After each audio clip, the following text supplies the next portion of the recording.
Yeah, just to introduce myself, I'm a postdoctoral researcher and lecturer. I just started in this position at the University of Rotterdam in the Media and Communication Department. And I've started, after my PhD, which was mainly on world music production, I'm now working on popular music and the link between popular music and cultural heritage in Europe.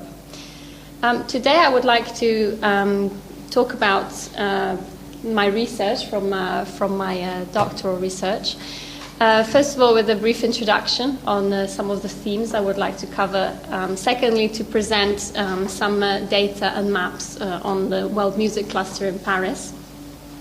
Thirdly, I would like to give an overview of some data using the world music, European world music charts, giving an idea of production of world music around the globe, so giving an idea of the centers of production more generally.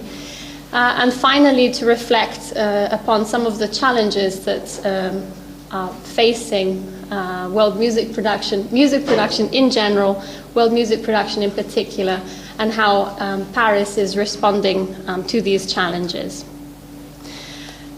Just to briefly set in context my presentation, I think it's interesting to link world music more generally to cultural production. Cultural production has a tendency to concentrate in large urban areas. And this is partly due to the ability of cities to, first of all, contain and provide a critical mass of individuals, organizations that contribute to this cultural production, and also to link various territories, not just at the local level, but also at the global level. And world music is very interesting in this case because it does provide very much this idea of multiple geographies linking music from different places to production centers which are much more concentrated, and we will see later when we look at the maps from the world music charts that there's very much concentrated in several places. There's also an idea of fragmentation and a link clearly to the migratory flows at the global level. But interestingly, what really applies to world music is the idea that cultural production needs an access to a critical infrastructure of individuals at various levels. And I think this is why the idea of having these books like the Euro World Book is very interesting because it gives an immediate access to this critical infrastructure of individuals, organizations that can support cultural production. This is a chronology of world music organizations in Paris. It is based only on 300 organizations for which I could find a date of establishment, but it collects, I will break this down later, but you can see a boom in from the late 70s to the noughties. You can see really a boom of organizations that developed in those years. I should include a caveat here because clearly there are some organizations which closed down in between. What I'm observing now is only the organizations that are still active. So there's probably also a lot of organizations that are that were active in the past but closed down before the point of observation. If we look at Paris in particular, there's many history books of world music or newspaper articles or just anecdotal histories which talk about particularly the influence of migratory flows and also the colonial past of France with the development of world music in Paris. A very important element, for instance, was the colonial exhibition in 1931, which presented many interesting acts to the Parisian audiences. Josephine Baker also made her appearance in the 1920s in Paris and was a permanent fixture of many concerts in Parisian venues. Also, many bars and venues opened up, particularly in the interwar period, providing concerts, entertainment for Parisian audiences. And so, in a way, this created already a base for the audiences in Paris became, it was kind of a socialization process, becoming more familiar with different sounds. An important actor was, of course, the Musée de l'Homme, which opened in 1937. I mean, it was already open in a different format, but the Musée de l'Homme played a very important role in recording music from a kind of ethnomusicological perspective, of creating a very important repository of sounds from different countries. Again, opening up the kind of minds and ears of people to different sounds. If we go back, if we go forward, more likely to the cluster of world music in Paris right now, there are over 700 organizations, and well, you probably have the exact number, but there are over 700 organizations active in Paris in the field of world music. Very approximate numbers. We think that there are between 3,000 and 4,000 jobs related to this. It could even be more. Revenue calculation, this was based on some research that some colleagues did by actually asking 50% of the organizations for their revenues. So this is an estimate, needs to be taken with care. But just to give you an idea of numbers, there are over 163 venues, some of which are more specialized on world music than others, but there's a base there for the display and presence of world music in Paris. And there are 50 active festivals programming world music. The clusters has... Are you checking my numbers? The cluster has some general features. It's translocal in its connections. I mean, I did many interviews with label managers, festival organizers, venue programmers, and most of them talked about their links at the international level with musicians or with experts on the music from different countries, for instance. So these connections are very important in keeping the network and cluster alive. There are clearly collaborative relationships, but also competitive relationships, since, I mean, it's an industry, it's a business, so clearly people are also trying to compete against each other in terms of their positioning in the markets for world music. As I will show later, there are formal and informal mechanisms of knowledge transfer. Some are related to institutions and organizations. CMT and IRMA is an example, for instance, but there are also very informal ways with which people meet, talk, and exchange ideas and information. To go deeper into the world music cluster, we have separated the actors by spheres of activity, just to make it a bit easier to represent. So there are organizations that are active in artist support. There are organizations more linked to the production side, so you have the record labels, editors, studios, live performance venues and festivals. Organizations that are active in information, so we have researchers and the media as well included in this category. But we should not forget that there are also important organizations which provide technical support. I mean, if you're a musician and you can't access a particular instrument that you may need, or you can't get it mended, or because there's no, the technical support is not available, then you clearly have a problem there. Finally, there's distribution and retail, of course, education and training, and very important in Paris, as we will see later, the important sectoral organizations. So as you can see, we have a predominance of organizations which are actually of multiple use. So many organizations are combining activities, so they're not just a record label, but they're also active in the edition or in organizing events or providing agent and management support to artists. So that's also interesting insofar as structures have really diversified in time.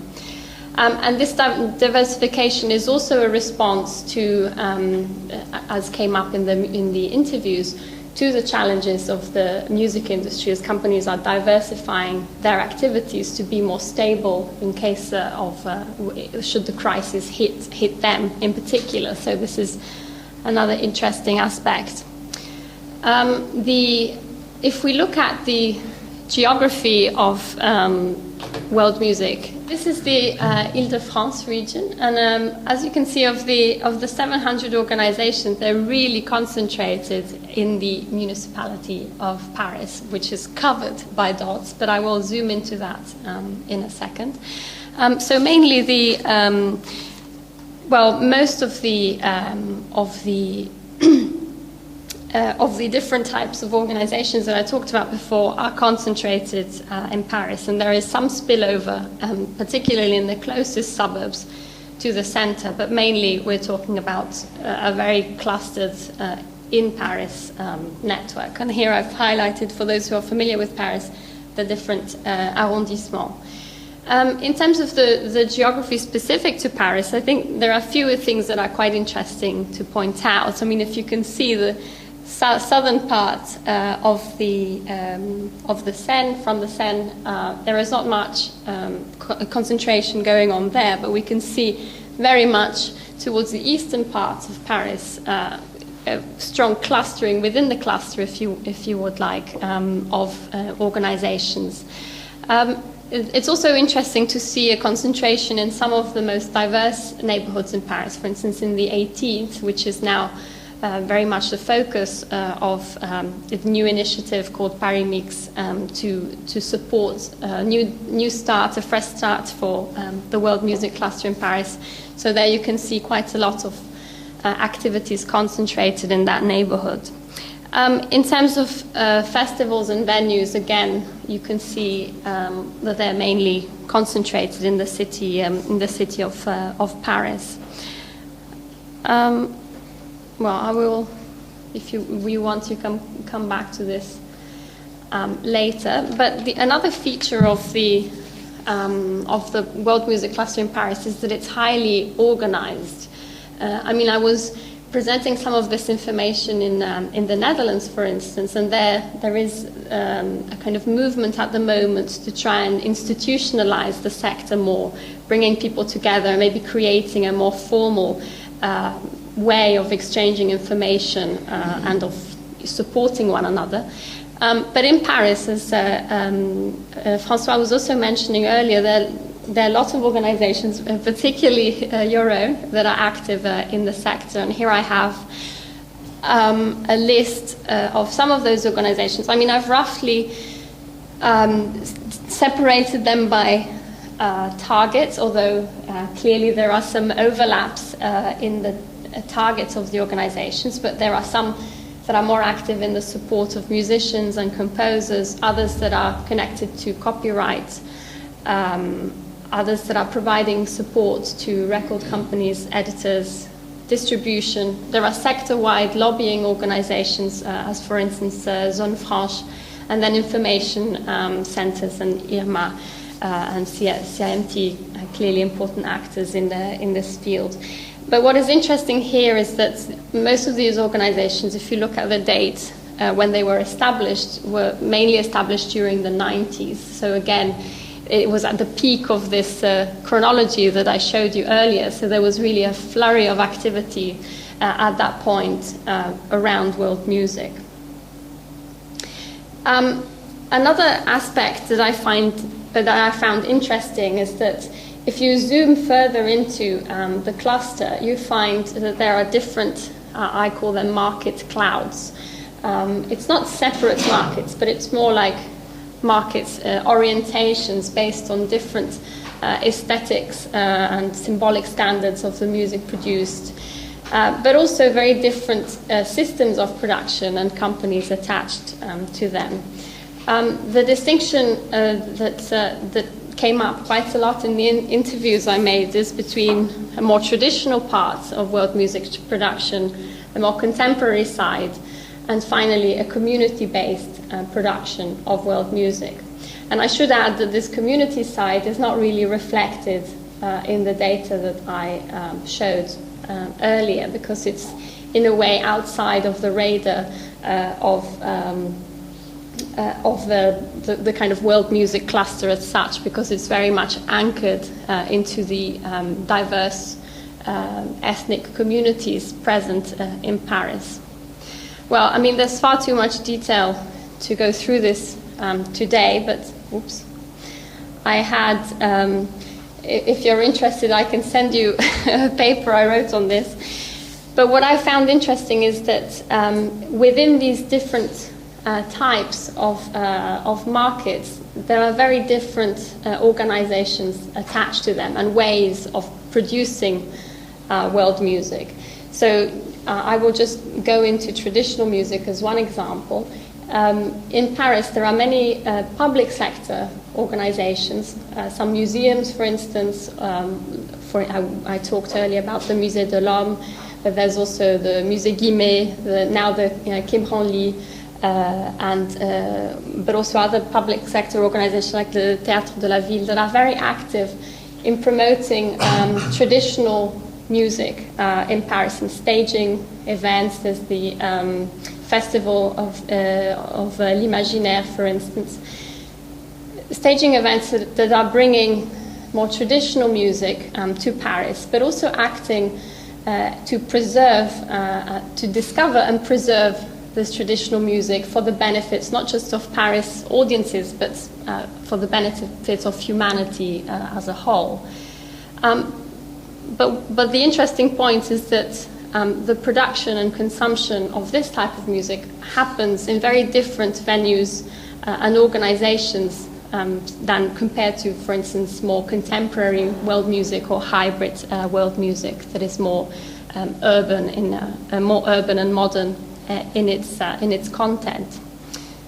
So this is also something that I think we need to reflect on if we're thinking about ways to support the development of world music, because there might be like parallel chains of production and consumption. I mean, here I just have a picture of the Théâtre de la Ville and of Chérif Kaznadar, who's the former president of the Maison des Cultures du Monde. Well, I won't go into detail on this, but I did the same process for more contemporary world music. And here we have, for instance, the manager of the label Musik, Gilles Frichot, the Méziane Azaïch, the director of the Cabaret Sauvage, who stages very interesting world music productions on a regular basis, and posters from the Africolor Festival. And the community music, which is, as I said, a bit slightly off the radar in terms of world music production per se in Paris, but is actually a very vibrant source, particularly linking diasporas on a transnational level. So there's a lot of music produced from Ghana, from Senegal at a community level in Paris that is connecting to communities of Ghanaian, Senegalese across the globe and back to the country of origin. And here I have some pictures of some shops, music centers I visited, which are very active in the production of music in Paris. The second, now I would like to kind of open up the perspective a bit more and zoom out to the global level to look at Paris's position in world music production more generally. To do this, I was working with a colleague using the World Music European charts, and what we did is we took for 3 years the entries in the charts, so there are about 1,000 entries per year, and we coded them by the address of the label producing the producing the album, and also by country of origin of the artist's recording. So what this gives us the ability to link the country of origin of the musician to the place where the album was produced.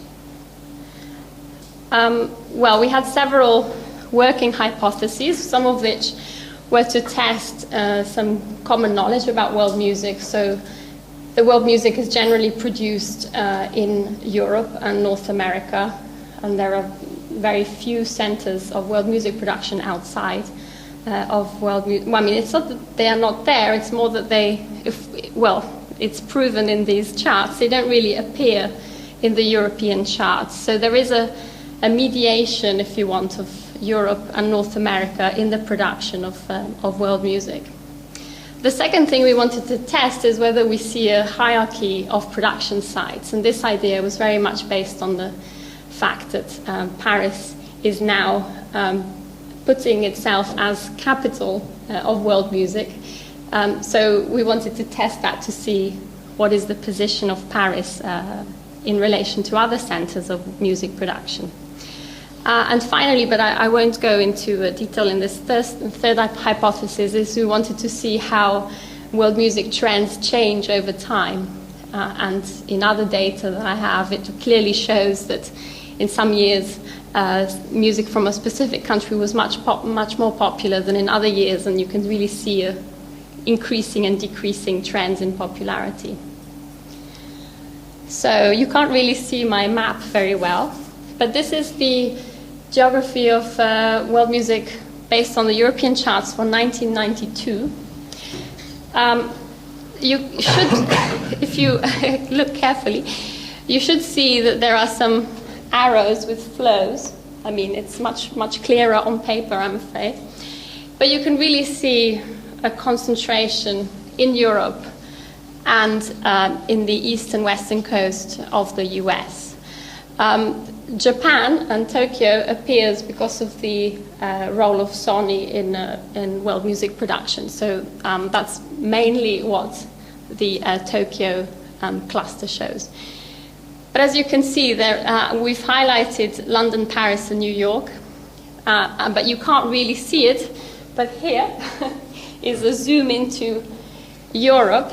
And what I think is interesting in the zoom in Europe is that you can really see a lot of small centers coming up. And well, I'm sure, I know that Köln is present there as a regular producer of world music that appear in the European charts. But the geography of production in Europe is actually changing quite a lot, and we can see that if we look at 2002, for instance, where we see actually, if you see there's Rio and Sao Paulo emerging as bigger centers. There are more centers in Africa emerging in the charts than were before, and still the importance of London and Paris. But also, I should add, Berlin and Munich are becoming increasingly actors, not at the same level as London, New York, and Paris, but close seconds. Amsterdam as well is coming up in the charts in terms of production. And if you look at the European zoom, you can see that there's a more diversified geography of production, with more labels coming up from different cities than before. And the last one is even more fragmented on the European level. And as you can see, there are much bigger centers now. I mean, I'm sorry, it's very small, but there are much bigger centers, different centers in Europe than they were in 91, where it's much more, 92, where it was much more concentrated in London and Paris. And here you can also see a bigger cluster in Rio de Janeiro, and many more centers, small centers, but still more centers coming up in Africa as well, and also a more diverse geography in the US. So, well, I haven't got the information to explain this. This is what is evident from the charts. So there's a question there to ask, what is this fragmentation reflecting? Is it a fragmentation? And maybe we should look at all years to see whether this is a trend specific to 2009 or if it's building up in time to 2009. But it's an interesting question, I think, especially for Paris, because there's a challenge there to its status as capital of world music, although I should add that according to these charts, Paris is in third place, not at the top, because London is first, then New York, and then Paris. But I think the what this kind of interestingly reflects is the importance of place in the production of world music, and also the importance of the links between different places, how these are shaped and how these develop over time. Another thing I will briefly mention is that the other interesting thing that appears, from these charts is that there are more auto productions now than there were before, and it's clearly reflected in the charts as well. So there are more, particularly artists, setting up their own label to produce their music than in the past. Some elements to bring us to the challenge part, which is my last section. In my interview, and also by looking at this material, there are some challenges that are quite crucial at the moment. François mentioned the importance of sharing information on mobility, for instance, and also the possibility of artists to circulate at the European level. And this was really a top priority in the interviews that I did, which highlights the fact that world music is very much linked to immigration policy. So the developments in one have a huge impact on the development of world music. And if we think about the history that I talked about of the history of the Parisian cluster, we can see that world music was indeed very much linked to migration flows to Paris. So there's something there that needs more attention, because clearly there is a very special relationship there. The second challenge clearly is the challenge of digitalization. And there was, in a way, a double challenge for world music, because particularly in the traditional music sector, there was a lot of resilience to making the switch to digital, because traditional music is the way CDs were developed, for instance, was paying much more attention to the wealth of information attached to the CD, to creating a context for the music, rather than just having the music, clicking on it and listening. So it's a very different way of consuming music than a popular music CD, for instance. So what this has meant is kind of meant a slower transition to digital, but also a resilience to switch, because the CD is much more than just a support. It's also giving a wealth of information about a different country through photographs, through historical introduction. So it's an important aspect to keep in mind, to find a new way of communicating that information if the physical support is not there anymore. Clearly the impact has been harsh. I mean, the estimate is that half of the revenues from world music have been lost over the last 6 years, so that's clearly a huge shake to the system. Another challenge is the challenge to live performances. But you may be experiencing the same here as well, but there are stricter rules and regulations for venues and higher taxes. So increasingly the smaller venues, which are providing a very important entry point for artists that are maybe not so well known, they're being hit by a huge amount of tax and regulations about what they can do or can't do. And what it means is that there are fewer entry points for artists to the ladder of fame, if you want. At the top end, what is also happening is that corporations are moving in, buying out the larger venues, which means that maybe this could be a challenge to world music again, as they might choose to focus on more popular genres rather than give world music a chance. In terms of the, how am I doing for that? I'm on my last slide, so that's okay. Well, not last, penultimate. In Paris, there has been a long questioning about what these challenges mean in terms of the future of the world music cluster. And importantly, in 2008, the City of Paris, the Île-de-France region, and now the Ministry for Rural Development and Spatial Planning have funded an initiative for a local production system on world music. This is the first local production system based on music, so it's innovative in that sense. A local production system basically means a way of integrating actions at a local level in order to support an economic activity. So there are local production systems in many different fields, but this is the first that's actually targeting music. Paris Mix is based on the banner Music, Innovation and Diversity, and that gives you an idea of how it's trying to position itself, not just by promoting a change in the sector, but also linking back to the roots, the diverse roots of the cluster at its local level. So it's trying to imagine a future beyond the crisis. I should say that this initiative is driven by Mondomix. You probably are very aware and familiar with Mondomix.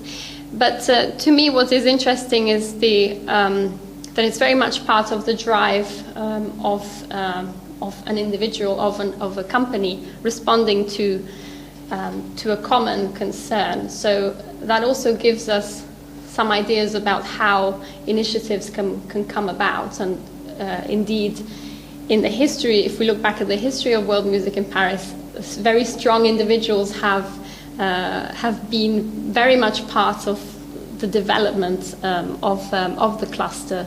From journalists, from François himself is one of the key voices in promoting and giving impetus to the cluster. But if we look at this initiative in particular, I think what is interesting about it is that it's combining a very local action based on promoting world music in place, but also getting young people from deprived neighborhoods into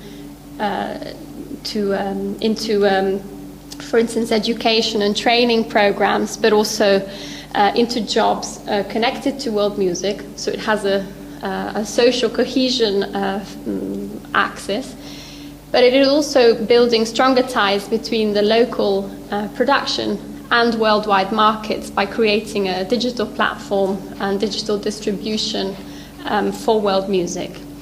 And finally, it's trying to address this problem of resilience to digitalization by providing a support to local producers of world music in terms of getting them trained,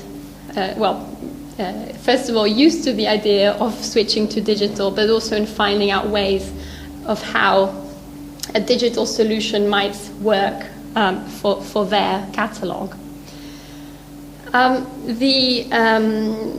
As I was saying, Paris Mix has very much tried to place Paris at the top of the global hierarchy of world music production. So maybe we will see in the next few years Paris overtaking London and New York to really gain the top of the hierarchy. But that's the ambition, at least. So it's already an ambition to be at the top. But what I find interesting, even though there may be some issues with the way the initiative is set up, what I find interesting is that it's an initiative that really reflects upon a local reflection of actors about where they are now and where they want to be. So there's very much a drive towards a future target. So to conclude my presentation, I just wanted to wrap up by giving some thoughts.